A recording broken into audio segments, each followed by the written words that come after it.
Before we get to our exercise with the resistance band, I want to show you some stretches that you can add into your warm-up or do throughout the week. The first exercise helps with wrist flexibility. So it's just simple prayer position. Okay, so this is the minimum prayer position, which you should be able to do to continue with this series.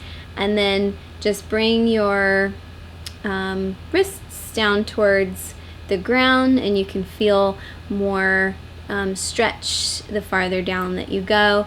And I just like to do that just like just a couple times or whatever you'd like. Okay, so that's our first one. Second exercise, again, this actually also doubles as a minimum standard. So minimum shoulder mobility in order to do full pull-ups is being able to have your arm go up overhead, and then we're going to turn our head to the side and touch the corner of your mouth. So it looks like this. See? I'm touching the corner of my mouth, and you want to be able to do that on both sides. Okay, so that shows that you have minimum mobility in your shoulders and neck to be able to healthily be handling weight in your upper body. So it's a good goal to be able to grab the hands behind your back, but just kind of on your way there, because that's something that I struggled with a couple weeks ago. And you actually might remember that from the first video. But I've been working on it, and what I've been doing is what I do is I dive. I think of it as diving my hands down my back. Go fingers, knuckles, wrist. And then what I try to do is get my elbows together. I haven't gotten there yet, and I don't know if I ever will, but just going towards that has helped me to get my goal of getting my hands in that position. So it looks like this. Go back.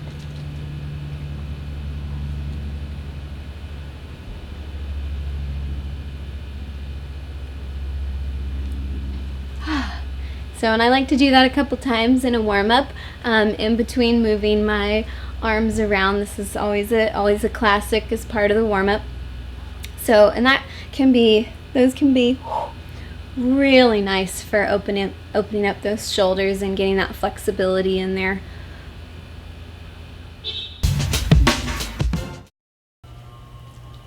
What I've done here is wrap the bands up as much as they can go. You can see that at the pull-up bar. So it's wrap until you just have the bands on either side. And then what I'm going to do is we're going to work on that connection between our arms and our core by bringing one knee at a time up to the chest. So a good idea to also, you can add this into your warm-up, is lifting that knee to the chest. You can also do knee holds, and this connects to an exercise that we did last week where you're bringing those knees up. And I talked about, or just briefly mentioned, I said, hey, don't use those superficial muscles and make sure you're getting nice and deep. So if you'll notice in the video, I got those knees up just a little bit, but then it's like they got to a point where they got stuck, and I couldn't bring them past a certain point without taking my hands and pulling my knees to my chest. But once I did that, the muscle groups shifted to the ones that you actually want to use once your knees get past a certain point. And once those knees got past that certain point and the muscle groups shifted to those deeper muscle groups, then the shallow hip flexor muscle wasn't in the way, and then I was able to really lift like I want to lift when I am headed towards the aerial inversion technique that I want to attain.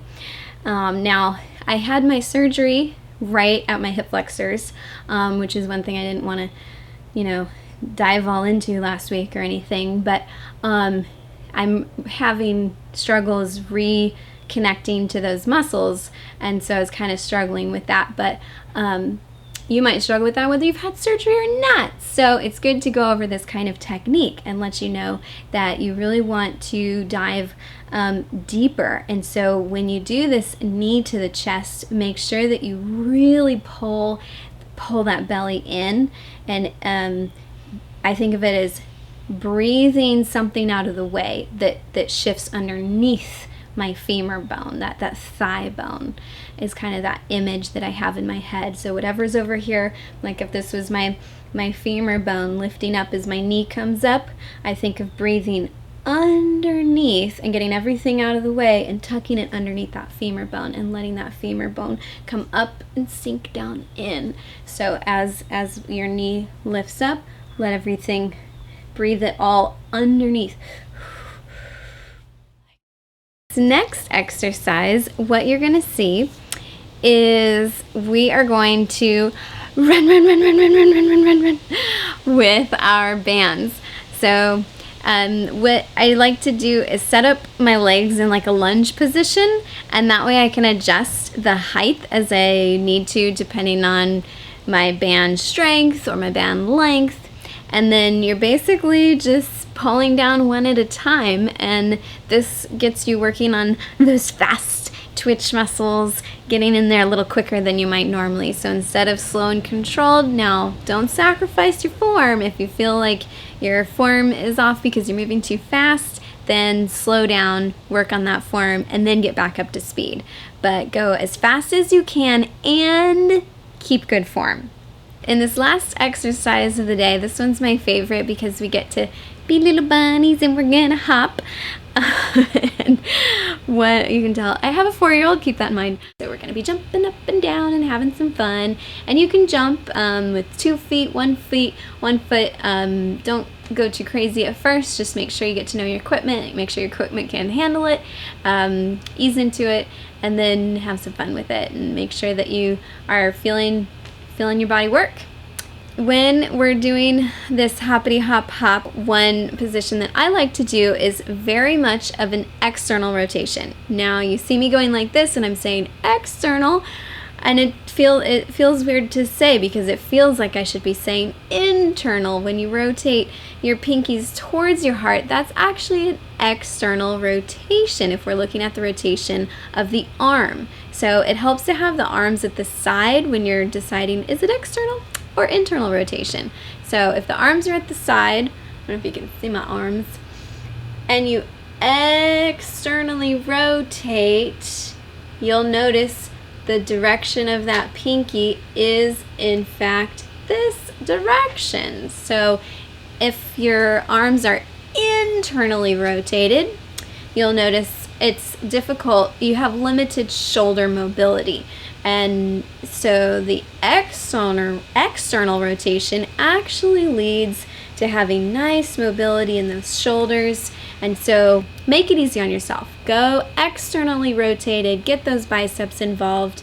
And so you'll see that position when I do that. Sometimes I even exaggerate it and go all the way to here because that is nice on my elbows.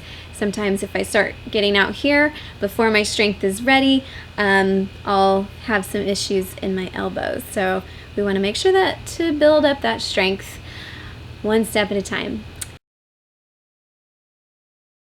For next week, we are going to still be using the bands, but we're going to add in something brand new to our workouts. And to do that, we need a new tool.